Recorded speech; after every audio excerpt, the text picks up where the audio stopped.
Buenos dias, buenos tardes mga amigos, mga amigas, aking mga kompanyeros at kompanyeras. Magandang umaga po sa inyong lahat. Ako po ang inyong lingkod, Attorney Rene Bueno. Mga amigos, mga amigas, suminit po lalo ang usapin, no? Diyan po sa House of Representatives. Dahil kahapon, hindi lang basta imbitasyon, kundi isang subpuena ang ipinadala ng House Justice Committee kay Ombudsman Boying Remulla. Ano po ang ipinag-uutos?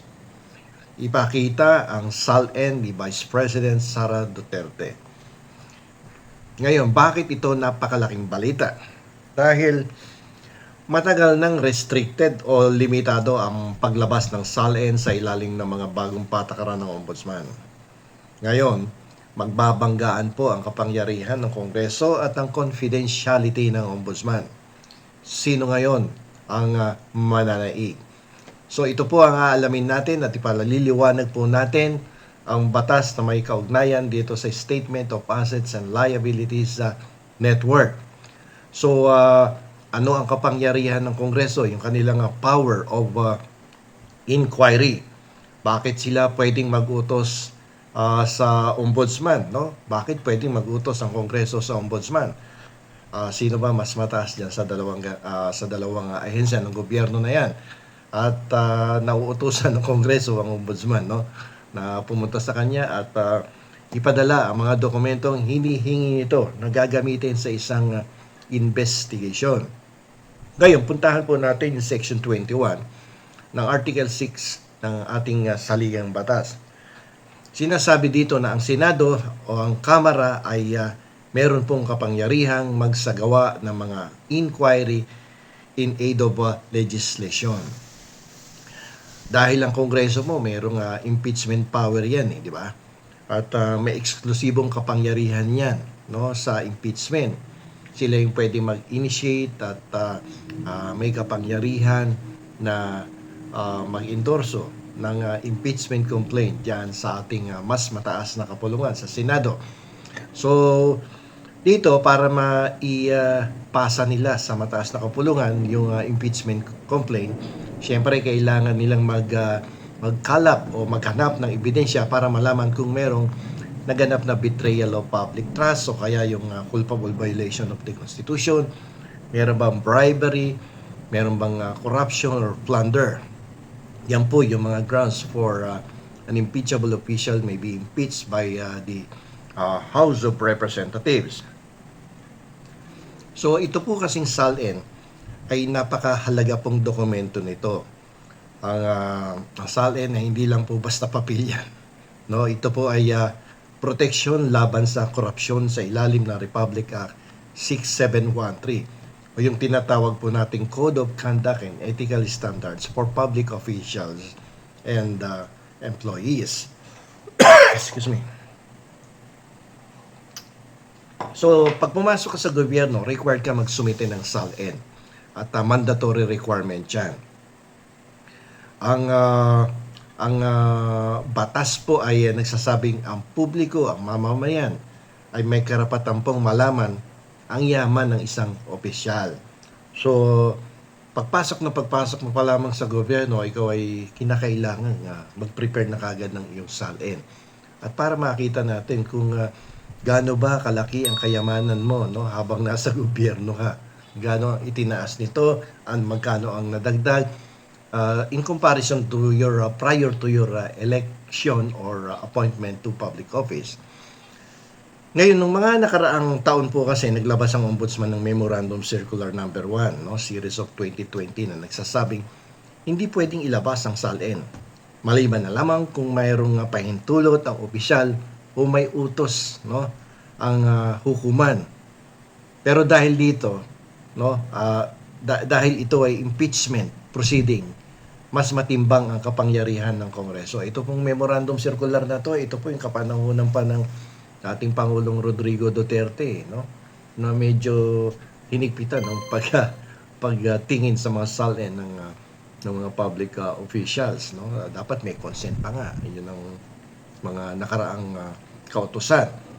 So, ang inilabas ng Kongreso, supuena ad testificandum at supuena duces tecum. So ito yung ginamit ng House Justice Committee. So ano ba yung subpoena ad testificandum?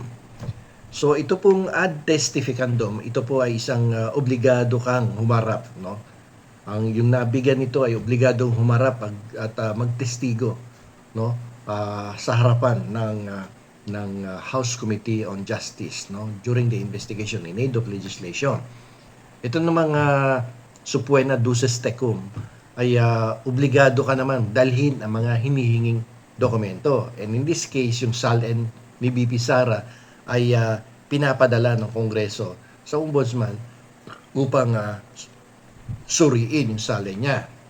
Ngayon, kapag binaliwala ito ng Ombudsman, maaari siyang ma-cite for contempt o ituring na pagsuway sa kapangyarihan ng Kamara. So, yung Kongreso, no, yung Committee on Justice, pwede pala niyang i-cite, no, for contempt ang isang ombudsman kapag sinuway ang kanilang kautusan. So, dito mayroon tayong mahalagang jurisprudence, no. Sa kasaysayan po ng ating bansa, tulad ng kaso ni dating Chief Justice Renato Corona, kung matatandaan ninyo, ang naging kaso po niya ay tungkol sa SALN.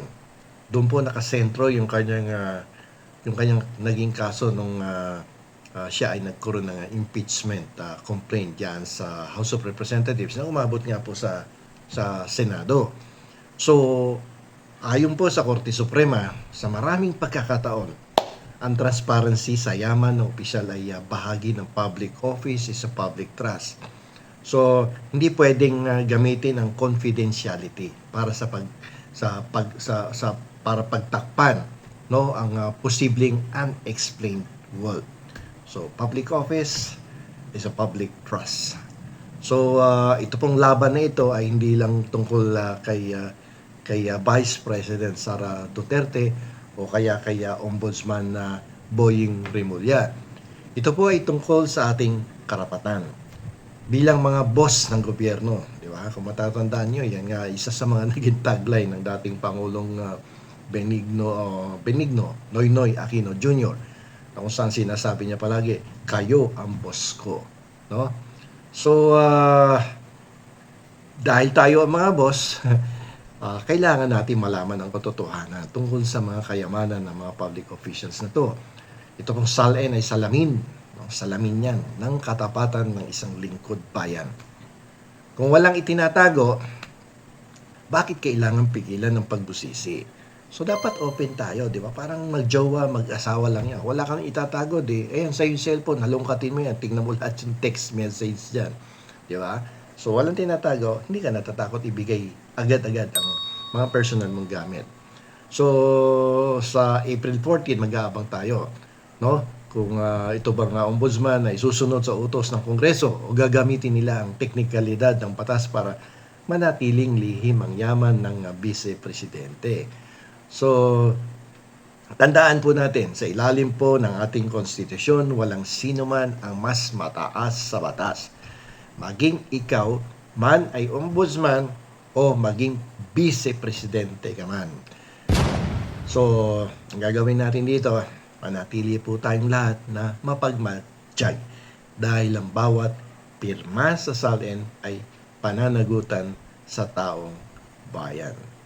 Okay, so hanggang dito na lamang po. Ito po muli ang inyong likod, Attorney Rene Bueno. Attorney Bueno, law and beyond, learn the law.